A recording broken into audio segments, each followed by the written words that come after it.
There's always talk of finding a greener way to produce electricity. However, there's usually very little talk of how to get that electricity to the consumer. Howdy, my name is Benjamin Ingalls. I'm a junior aerospace engineer here at Texas A&M, and today we're going to be talking about different ways to store energy to help make renewable sources a more viable option. You may ask, why do we need to store energy? Well, here on screen you'll see a graph. It covers a 24-hour period and has two lines on it. The top light blue line is the amount of electricity demand, that being the amount of electricity that consumers are using in any given hour. The bottom dark blue line is the amount of electricity being produced by your conventional power plants, that being the ones burning fossil fuels. As you can see, in the middle of the day, there's a very large discrepancy. This is caused by solar and wind power that produce much of their energy here during this period. Because of this, we get this curve that is called the duck curve sometimes because it looks like a duck. And it causes a couple problems. One being we're producing the most electricity in the middle of the day whenever we don't really need it. And two, it requires the conventional power plants to ramp down and ramp up very quickly. This can cause a lot of problems. One being that it reduces the efficiency, and two, it can also damage the plant. So we want to avoid it. The proposal is during the day, whenever we have all this extra electricity, we store it and we use it later during peak hours or on a different day whenever it's not as sunny or not as windy. We're just going to keep having this problem get bigger, according to Lee in his 2020 article. As you can see in this chart that I made from information from Shahan in 2020, of the new energy production capability in 2019, about half of it was natural gas, but the other half was made up of mostly solar and wind power. These are volatile sources that also change how much energy they're producing throughout the day. Because of this, we need to find a way to store this energy to release it at the proper time. So, there are a couple ways that we can store this energy. We'll look at two main ones: mechanical potential storage and chemical storage. Within mechanical storage, we'll look at hydropump and gravitational storage, and within chemical, we'll look at lithium-ion and flow batteries. Let's start by looking at mechanical storage. We'll start with hydropump storage. Hydropump storage works by having two reservoirs close to each other but at a large elevation difference. Whenever we have the extra energy, we pump water up into the top reservoir, and then whenever we need to get the energy back out, we let it flow down over a turbine turning a generator, producing that electricity. On large scales, this works well, up to 80% efficiency.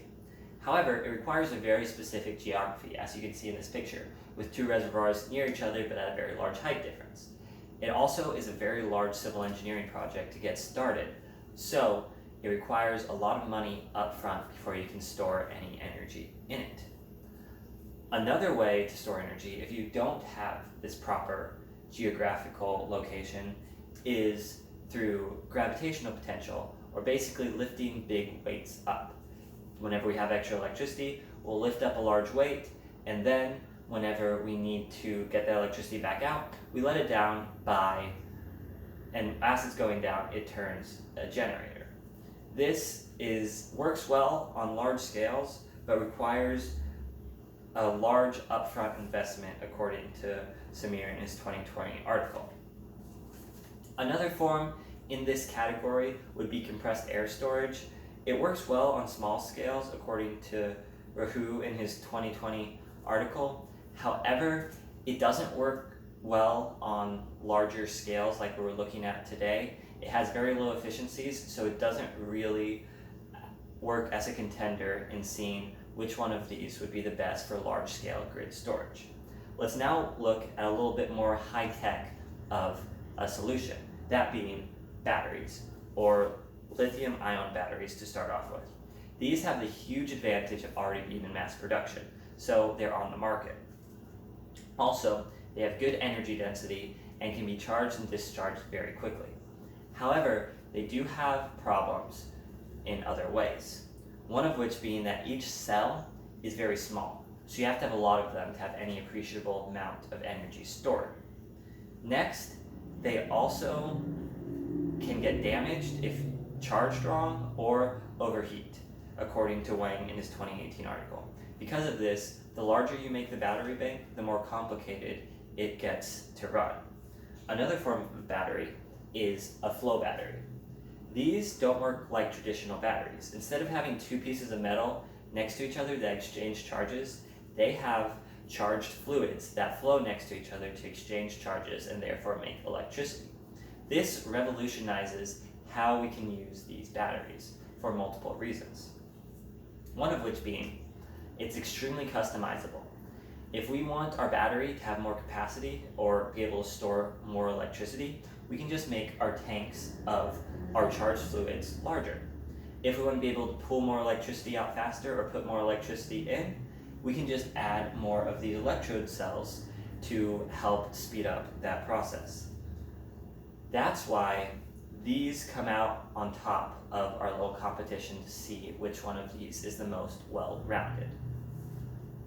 Flow batteries have huge advantages over lithium-ion batteries with the fact that they can charge from 0 to 100% without any damage to the battery, whereas lithium-ion batteries need to stay between 20 and 80% to extend their life.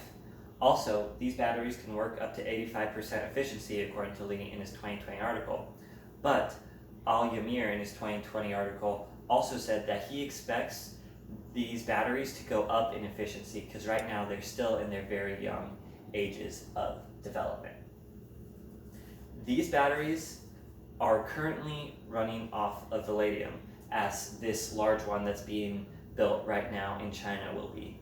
This element is not on the market as much as lithium or cobalt, the materials used to make lithium-ion batteries, are. However, it is more abundant in nature, so in theory, we could create many more of these batteries than we could ever make of lithium-ion batteries. All this being said, I don't recommend that we only use one form of storage to help solve this problem of energy storage.